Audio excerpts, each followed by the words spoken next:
Assalamualaikum warahmatullahi wabarakatuh. Saya Aurelia Fatima dari kelas 11 IPS 3. Di sini saya akan mempresentasikan tentang pendapatan negara-negara ASEAN pada PDB tahun 2018 dan 2019. Pertama adalah Singapura, yaitu 61.000. PDB tahun 2018 adalah $61.767. PDB tahun 2019 adalah $59.590. Keterangannya adalah menurun. Kedua adalah Brunei Darussalam, yaitu PDB tahun 2018 adalah $32.233. PDB tahun 2019 adalah $32.230. Keterangannya menurun. Tiga adalah Malaysia, PDB tahun 2018 adalah $11.257.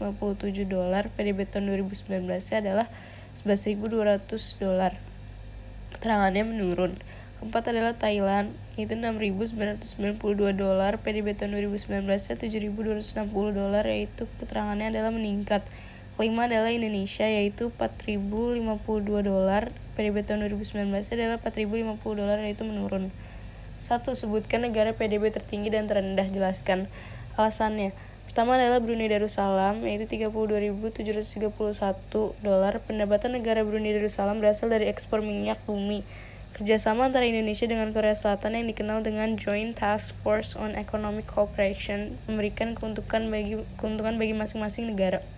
Kedua adalah Singapura, yaitu $59.178. Kegiatan ekonomi utama penduduk Singapura adalah impor dan ekspor dengan didukung lokasi pelabuhan yang strategis. Pengusaha lokal dan internasional bisa dengan mudah mengekspor juga mengimpor komoditasnya. Tiga adalah Malaysia, yaitu 11.218. Malaysia menghasilkan sumber pendapatan negaranya berasal dari penerimaan pajak, non-pajak, zakat, dan wakaf. Keempat adalah Thailand, yaitu $7.126. Thailand berasal dari ekspor elektronik, komoditas pertanian, mobil, dan suku cadang makanan olahan dan barang-barang lainnya. 5 adalah Indonesia, yaitu $4.051. Pendapatan Indonesia berasal dari sektor pertanian, perdagangan, perkebunan, ekspor, dan impor.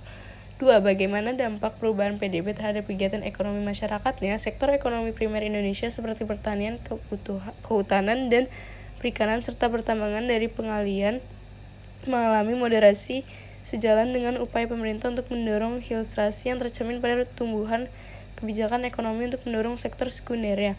3. Kenapa PDB setiap negara bisa berbeda? Kenapa PDB bisa mengalami perubahan? Kenapa PDB setiap negara itu berbeda-beda? Karena pendapatan setiap negara berbeda-beda tergantung potensi sumber daya alam atau manusia yang dimiliki. Juga jumlah penduduk menjadi faktor penting bagi PDB karena penduduk suatu negara akan dibagi kepada masyarakatnya dan tidak semua negara memiliki jumlah penduduk yang sama. Dan kenapa PDB bisa mengalami perubahan? PDB bisa terlihat dari tahun ke tahun. Jika PDB bertambah, maka pertumbuhan ekonomi semakin membaik.